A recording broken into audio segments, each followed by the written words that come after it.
Beauty Gold vous présente le journal.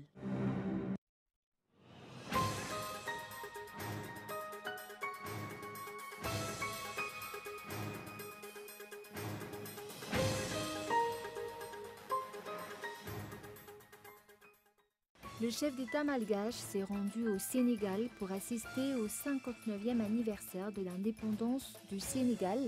Pour la première fois, Madagascar a été invité à fêter l'indépendance de ce pays. Un atelier se tient actuellement afin de trouver un moyen d'intégrer la gestion financière au programme scolaire malgache, un point qui contribue au développement économique d'un pays selon les explications. Et en Algérie, Bouteflika serait sur le point de quitter le pouvoir qu'il occupe depuis 20 ans maintenant.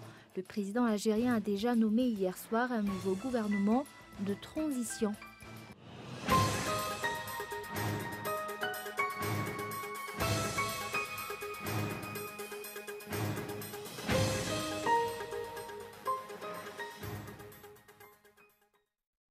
Bonsoir à tous et bienvenue dans cette nouvelle édition du journal en version française sur Cool TV. À la une, le chef d'État malgache a été invité au Sénégal pour assister à la fête organisée en l'honneur du 59e anniversaire de l'indépendance de ce pays. Et au cours de son séjour, il assistera également à la cérémonie d'investiture du président Macky Sall. Reportage. Le président de la République de Madagascar a été invité au Sénégal pour fêter le 59e année d'indépendance de ce pays. Il est par la même occasion invité à assister à l'investiture du président Macky Sall. Le chef d'État malgache sera de ce fait au Sénégal du 31 mars au 4 avril. Ces invitations sont symboles d'un partenariat entre les deux pays et mettent Madagascar à l'honneur. Le couple présidentiel est arrivé au Sénégal hier à 16h20 et accueilli par le président Macky Sall et le Premier ministre sénégalais.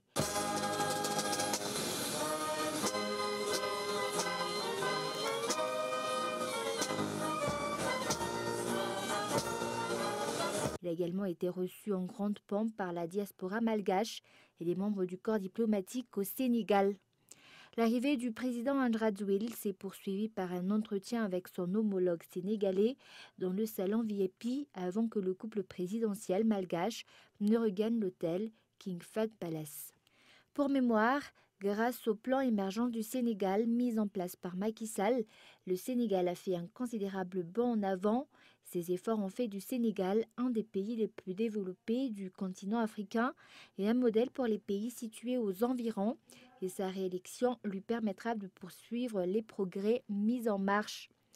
Cette visite marque le renforcement des relations entre les deux pays et permettra également un échange d'idées et un partage d'expériences afin de servir le développement durable pour chaque partie.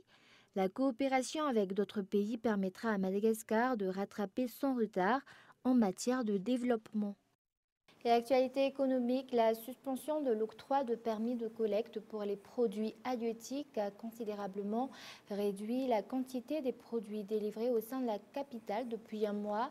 Et actuellement, ces permis sont de nouveau délivrés selon le ministère. Et toutefois, la quantité de produits collectés par région est limitée. Reportage. Pour obtenir un permis de collecte pour les produits maritimes, il faut au minimum 175 000 ariages et pour le permis de collecte pour les produits d'eau douce, il faut au moins 150 000 ariages depuis un mois. La quantité de produits halieutiques a nettement baissé au sein de la capitale et pour cause, l'octroi de permis permettant de transporter ces produits vers la capitale ont été suspendus par le ministère. Ny zava-misy aloha zany amin'izao fotoana izao dia tsy maharaka ny filan'ny mpanjifa azo an-dranomasina ny fahatongavana. Actuellement, l'offre n'arrive pas à combler les besoins en matière de produits maritimes dans la capitale à cause de la suspension de la délivrance des permis de collecte par le ministère et pourtant, chaque début d'année, ces permis doivent être renouvelés. Pourquoi faut-il attendre le signataire? Nos collecteurs ont du mal à nous fournir, donc soit ils ont recours à la corruption pour nous faire parvenir leurs produits, soit par peur que les produits ne soient confisqués, ils suspendent l'approvisionnement.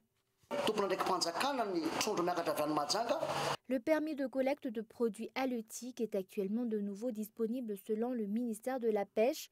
Cependant, la quantité de produits collectés est limitée pour chaque région.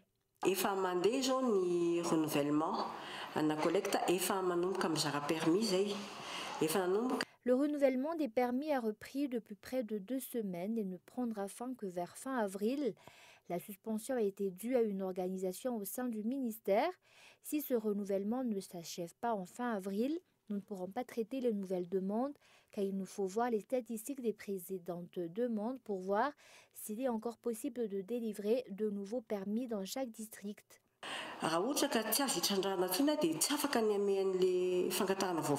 D'après les chiffres fournis par le ministère de la Pêche en 2018, 751 permis de collecte ont été délivrés pour les produits d'eau douce et 1503 pour les produits maritimes, la plupart ayant été délivrés dans la région de Bouéni. Et le prix du carburant sera l'un des principaux points discutés en Conseil du gouvernement demain. Il s'agira de fixer le nouveau prix du carburant qui sera appliqué au mois de mai. Et pour rappel, 3 solutions permettent d'aboutir à une stabilité du prix du carburant. La mise en place d'une taxe flottante, la mise en place d'une société nationale dont l'État est actionnaire ou la mise en place d'une industrie de raffinerie à moyen ou long terme.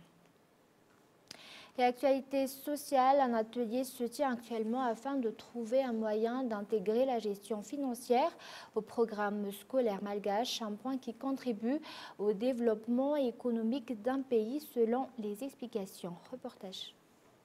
À Madagascar, la gestion financière fait encore défaut, que ce soit chez les jeunes ou les adultes, raison pour laquelle il est important d'introduire ce point dans le programme scolaire.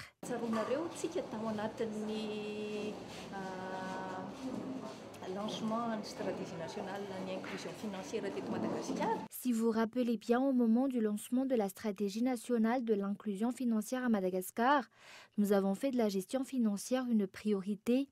En tant que projet inclusif, il faut inclure la gestion financière dans tous les domaines nécessaires, d'où l'importance de l'inclure dans le programme scolaire, puisque dès l'enfance, nous devrions apprendre à gérer nos finances.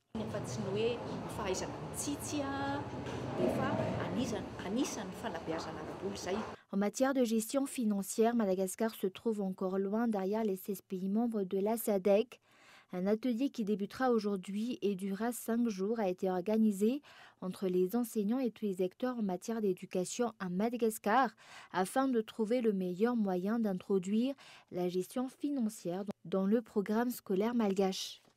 Et avant de passer aux actualités internationales, un jeune homme de 28 ans, étudiant en sociologie à l'université d'Ankara, a été intercepté avec 99 grammes d'héroïne d'une valeur de 49 millions de francs malgaches.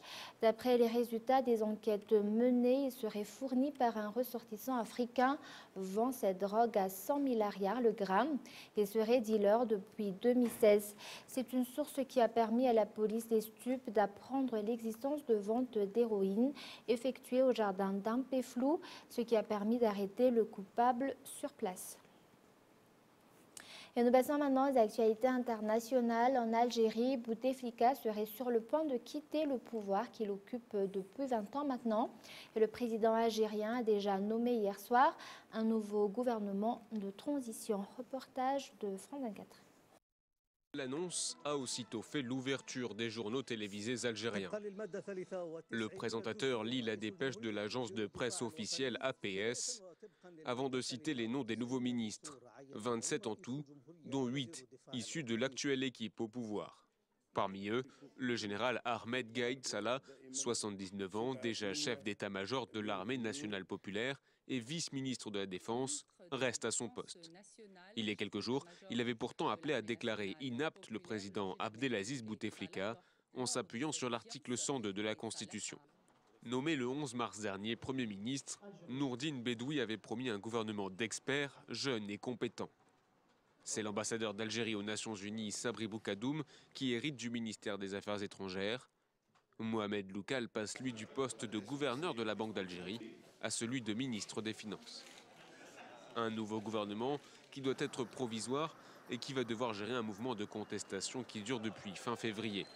À l'origine, contre un 5e mandat du président Abdelaziz Bouteflika, les manifestants réclament désormais un changement politique plus large. 48 heures avant l'annonce de ce nouvel exécutif, ils étaient encore plusieurs centaines de milliers à se mobiliser dans les rues d'Alger. Et la situation au Venezuela s'est détériorée pour parer aux pannes géantes de l'électricité. Le gouvernement annonce le rationnement de l'électricité, la suspension aussi des cours ou encore la réduction du temps de travail. Un plan d'urgence de 30 jours. Reportage.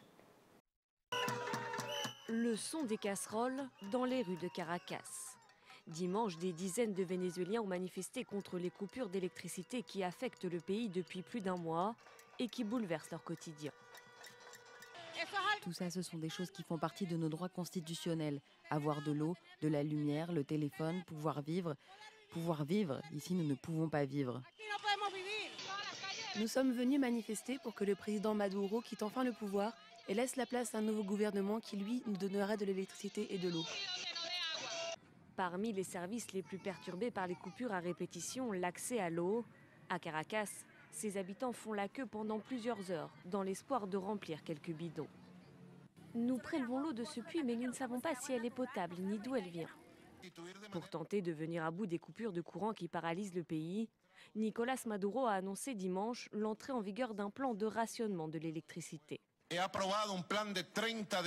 J'ai approuvé un plan de 30 jours de gestion des charges afin d'assurer un équilibre entre la production, le transport, la distribution et la consommation à travers tout le pays.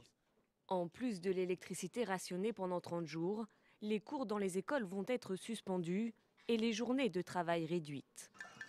Depuis la première panne massive du 7 mars dernier, Nicolás Maduro soutient que les coupures d'électricité sont le fait d'attaques terroristes menées par l'opposition avec le soutien des États-Unis.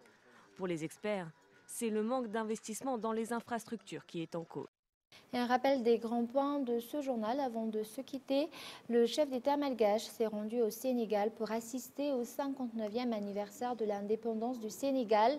Pour la première fois, Madagascar a été invité à fêter l'indépendance de ce pays et d'honneur et accueil protocolaires ont été réservés au président Andrade hier à son arrivée. Et un atelier se tient actuellement afin de trouver un moyen d'intégrer la gestion financière au programme scolaire malgache, un point qui contribue au développement économique d'un pays selon les explications. Et pour l'instant, l'éducation financière pose encore problème à Madagascar. Et en Algérie, Bouteflika serait sur le point de quitter le pouvoir qu'il occupe depuis 20 ans maintenant. Le président algérien a déjà nommé hier soir un nouveau gouvernement de transition. Et voilà, c'est la fin de ce journal. Merci de votre fidélité. Passez une excellente soirée en compagnie de Cool TV. Au revoir.